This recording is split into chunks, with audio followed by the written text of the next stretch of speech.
L'actualité, c'est aussi le scandale du périscolaire. 78 agents suspendus depuis le début de l'affaire à la mairie de Paris. L'enquête porte sur 84 écoles maternelles, une vingtaine d'élémentaires, une dizaine de crèches. L'un des épicentres de l'horreur se trouve dans le 7e à l'école Saint-Dominique. Et depuis hier, pas moins de 16 personnels sur un total de 19 sont en garde à vue. Bonsoir Wilfried de Villers. Bonsoir Pierre, bonsoir à tous. Vous êtes donc rendu sur place devant cette école et les parents sont inquiets. Oui, en colère aussi, alors que les premiers signalements de violence ont été faits il y a déjà plusieurs mois. Marie craint que de tels incidents puissent arriver à nouveau au sein de l'école Saint-Dominique. Pour l'instant, sa fille ne semble pas être l'une des victimes.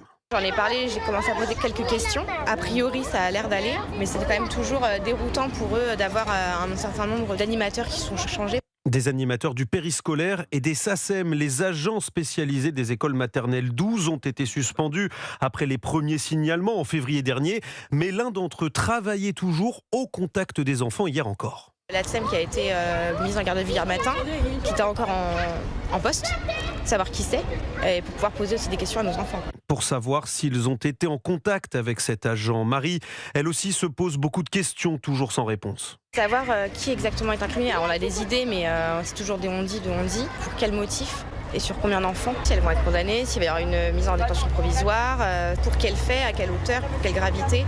Hors micro, une autre maman dénonce une véritable omerta au sein de l'école, mais aussi de la mairie de Paris. Impossible, dit-elle, qu'aucun signalement n'ait été fait avant la révélation de cette affaire dans un reportage à la télévision début janvier. Merci Wilfried de Villers. Et le maire de Paris, Emmanuel Grégoire, reconnaît pour la première fois dans ce dossier, je cite, une forme de rupture de confiance évidente avec l'école publique.